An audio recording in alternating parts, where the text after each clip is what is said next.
Hello. Yeah, sorry about the delayed response. I was in a meeting, just got out, and seen your text message.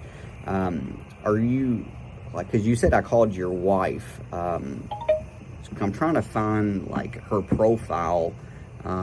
What is her name? You called this morning and left a voicemail. I'm gonna walk outside from at work. Okay. While you look that up. It showed maybe. Never mind. That one is not a base model at all. That one's 134 rated.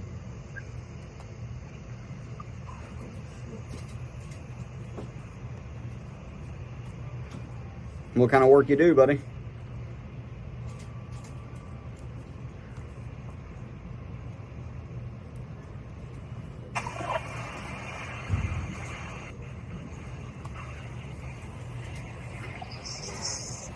You able to find the grant? Yes, sir. I found it. It showed in her profile, but then her email says so. Yeah, so I was reaching out. It looks like you all have a GM financial lease that's about to mature. Is that right? Correct. Okay. Do you know when that will be up by chance? 1/15/25. So it's going to be here next 3 months or so. Okay, perfect. And how has the Silverado been treating you? Good, good. I did all this with someone else a couple months ago and never heard anything back. So I was really kind of thrown off by the whole experience. I had a guy in there, I'm not sure what his name was, called. Finally got in contact with him. He wanted pictures of the interior, the exterior, the VIN number, the license plate, and I sent him all that and never heard anything else back. So it looks like you might have worked with Zach, and Zach has testicular cancer, and he's been out for a while.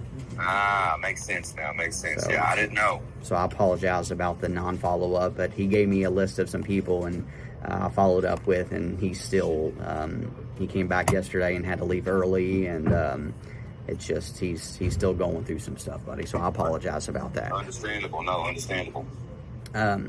So yeah, so a 21 Chevy Silverado, how many miles are on it? 34,000. Still under my, I think I have 39. Okay, perfect. All right. 39 will be the cutoff, I believe. 39 is the cutoff. 8 miles is the cutoff. And curious, do you live here in Frankfort, or where do you live? I do. All right, perfect. Well, you're even closer. Now, are you wanting to potentially buy out your lease, get a different one? What is y'all's thought process? I really have never leased before, so I was really trying to see all my available options. GM Financial just literally sent me something in the mail yesterday, but Okay. I know, I need to see how much equity's left in the truck. I know I'm under my own. There's no dents or anything in it. It's in immaculate shape. No glass breakage. There's a couple scratches in the bed or the back from moving some stuff, but other than that, no. Tires are good, brakes are good, everything's good. It's in immaculate shape for 21. Perfect. With 34,000 miles on it. Perfect. And it looks like you're paying, what, about 8 something, 9 something a month? Okay. Because currently, like, there for a while, leases just wasn't really advantageous, meaning like because of COVID and interest rates and prices, they didn't really incentivize them. Here about 2 months ago, they started pushing leases again. What I would absolutely love to do is schedule you a good day and time to come in. I can give you your options. Your options mainly going to be either you walk away from the lease. Your second option is going to be you buy it, or you can just trade it in and get something else. So if you have equity in it, because you mentioned that earlier, if you walked away, that equity would be gone. Most of the time, people typically don't walk away from leases unless they're going from like 2 cars to 1, or elderly, like 1 car to nothing. Or if you have equity, you can just roll that towards the next lease or the next vehicle. You could do something like that, of course. So how much typically, I know it depends on, today's market value and that day's market value, but what would typically a 21 Chevy Silverado have left in it equity-wise?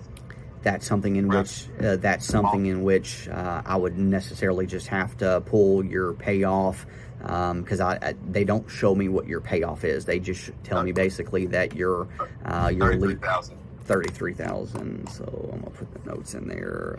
Owes $33K, and you on buyout number. And I'm gonna pull something else up real quick. I like my truck. I love my truck, but man, I'd eventually like to get out of the payment. I don't know how much that would help get me towards something new, something old, something used. But I said I'd eventually like to get out of a payment altogether if I could. Okay, so you don't want no payment at all? I mean, I would like to not have to. I mean, you know, I know eventually. I mean, I don't know. That's what I said. It depends on how much equity's in the truck.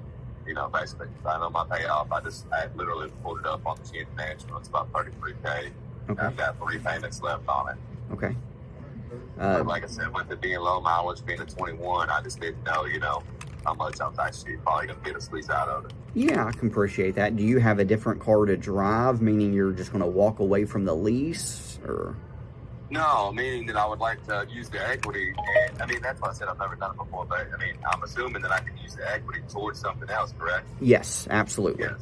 So that's why I was trying to get a ballpark figure of what the equity might be into a 21 Chevy Silverado Trail Boss, you know, versus what you all have on the lot, that maybe I could purchase something else and then maybe finance it this time, or see, you know, how much I actually have in it if I can just, you know, buy something outright. Yeah, absolutely. What we can do is schedule you a good day and time to come in, and what I can do is I can show you, like, this is your equity. If you want to lease into something, this is going to be a payment. If you want to purchase something, here's your payment. I can do all of that. Absolutely. Happy to do so. You from Frankfort originally? Yes, sir. Awesome. Most people typically come here. They don't live here, man. Yeah. No, I live here, work here, all that. What kind of work do you do? I work at Jim Beam. I'm here now. At Jim Beam. Heck yeah, buddy. How long you been there? About 10 years. They treat you good? Yeah, this will be my last job ever unless I hit the Powerball tomorrow night. So, do you play the Powerball? Yeah. I was going to say, sometimes people say that, and then I ask them that, and they're like, no. I'm like, well, you can't win if you don't play. No, I'm religious with it every Wednesday and Saturday. There's that one chance that I do hit it. Hey, let me tell you a funny story, all right? So there's 3 managers, 2 of them, I'm one of them, and there's 2 that sit next to me on the left. And there's one guy, he's about 4'10". He heard this right now. Me and him always go in every single week, and we just play Powerball, you know, Mega Millions. And then there's one guy that sits to the left of me as well. His name is Nathan, and he never, ever, ever plays the Powerball. And he just heard you because you're on speakerphone, and he literally just took out $5 out of his pocket and handed it to Jack because he's ready to play the Powerball. You got to You might as well. That's what I'm saying. You might as well do it, Nathan. Right. Yep. All right. Well, yeah, it was an absolute pleasure speaking. Tell me this much. What day, what time is best for you to come by? We're open 9 to 8, Monday through Friday, and Saturday we're open 9 to 6. What is best for you and your family? What do you got this Saturday early? I get here at 7 to open the dealership. We technically open up at 9, so if you want to schedule at 9 o'clock, I can be ready for you. How long would something like this run? All right, so we usually get busy at 12 or 1 o'clock, meaning it takes a little bit longer. If you get here first thing in the morning, you can have 100% our undivided attention, so we can get right on it and we can move fast. So 9 o'clock, 9:30, before we get busy, that would be the absolute quickest time for you. Okay, about approximately how long does that run? My son plays football, youth football, so. What time's this game? I think we have to be there at noon. I believe it's in Louisville. So that's why I didn't know how long the time span we were looking at. Okay, to buy a car, everything, you're probably talking 90 minutes, roughly speaking. Yeah. I'm not at the maturity date yet. So, I mean, what we'd be doing now is just looking at options, right? I'm still tied in until 115.25 or no? No. So the downside, okay, so there's yes, you can wait for the 3 months.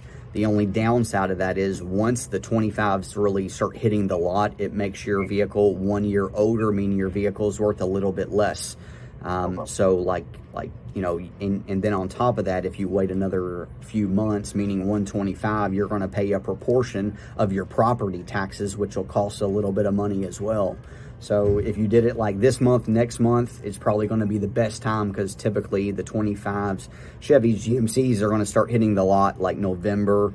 They are rarely doing it right now, but like November, December, they start hitting it, and that just makes your truck another year owed, meaning less valuable.